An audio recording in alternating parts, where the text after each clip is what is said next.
Hi, my name is Alex Baldwin, and understandably, you're probably wondering how we got to this stage. Well, you'll have to watch the video to see why my forklift is embedded in a DB11.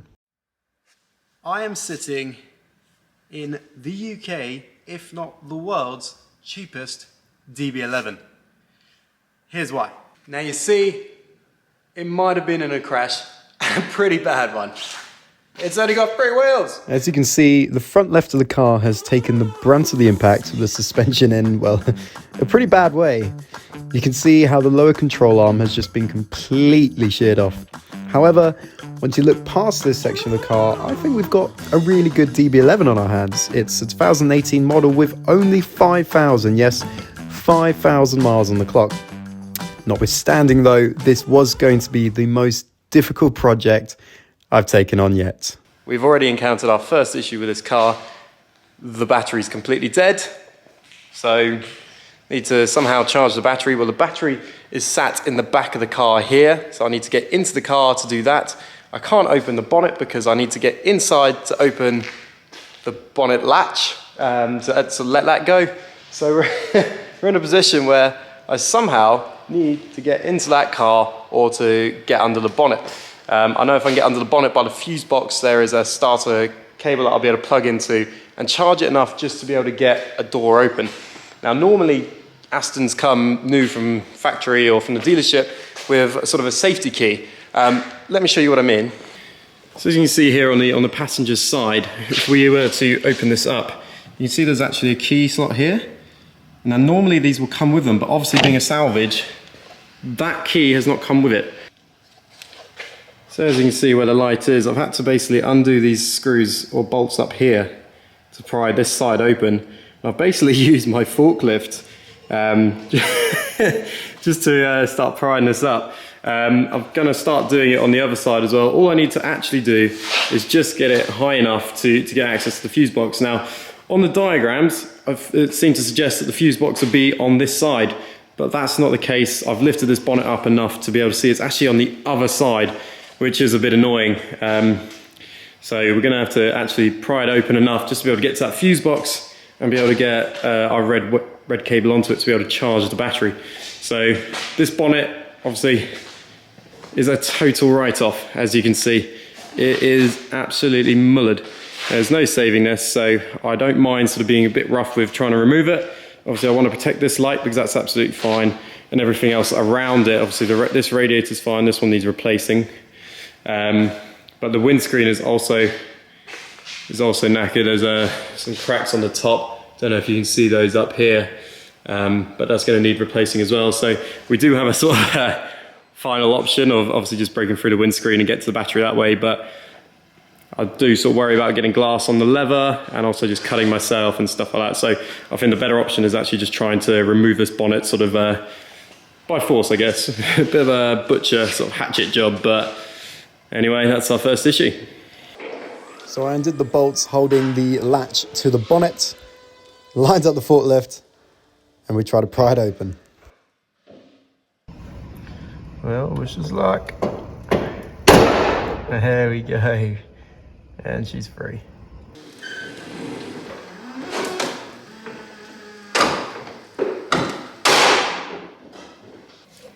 So as you can see, I've just got it propped up at the moment, and as you can see, the fuse box is where the light is pointing at the moment. So it's actually on the other side, which is a bit annoying, but I can see the starter cable there.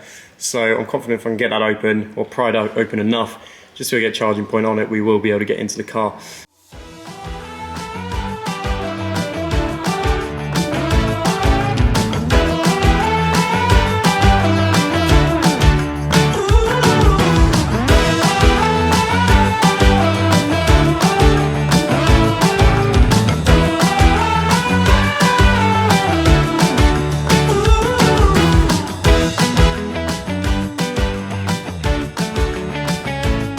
So rather annoyingly, after all that work, turns out that this is knackered. I think that might have happened. I might have accidentally, on the other side, actually touched some of the bare metal with the posts together, just by mistake. I wasn't really concentrating. And that seems to have absolutely fried this. I sort of heard it power on and then click off. So it sounds like a fuse that's gone inside, like an internal fuse here. So we can't use this for now. Might investigate into that later on, but for now, we're just going to try and get our jump leads on there, just get enough charge. All I need is for the door to open. Well, we have got it connected now. As you can see, the battery charger is actually charging it a little bit. And well, actually just off camera, I did feel this wiper move a bit. I heard a clicking noise in here. So I've got a feeling we're getting a little bit more life in here now.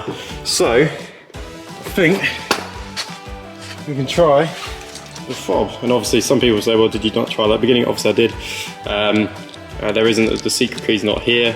There is, if for whatever reason the battery fob itself is dead and the battery is okay and you can get inside, you can start the car from there by getting the emergency key released here. But unfortunately, the security key for actually getting into the car is different. So let's see if we can open it. And there we go.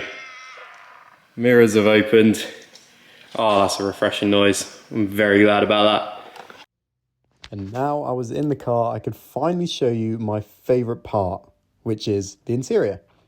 I have to give the previous owner credit here for his or her taste.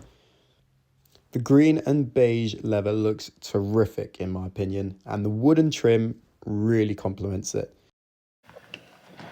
As you can see, I've been able to pull these are the emergency latches down here. There's one on each side to undo the latches for the bonnet. So I pulled that, it clicked, and now we can get under the bonnet, which is just perfect.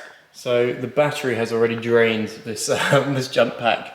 That's obviously just how out of juice it was. It's completely drained, it won't switch back on now. But that's okay because we've managed to get this bonnet open, windows open as well. So now when we need to, we can get access to this battery to charge up from there. So that's really good. I'm really happy with that.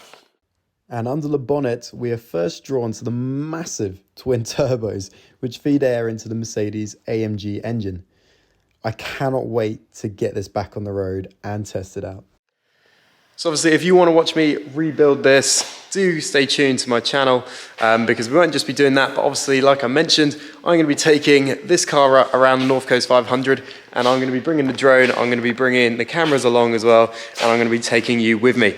It's going to be an amazing trip, I can't wait. It's just 2 days away now, it's getting so close. The car is driving like an absolute dream. I've just had the brake pads replaced, so there is nothing left for us now. Accommodation's all booked. We just need to get going. So obviously if you want to follow that, or if you want to follow the DB11, then do hit the like button down below and hit that subscribe button because that content is going to be coming to you very, very soon. Hopefully sort of, in just over a week will probably be the first video. That's what I'm hoping anyway. Want to get a quick turnaround with it. So do like, do subscribe, and we'll see you in the next video. Love and champagne.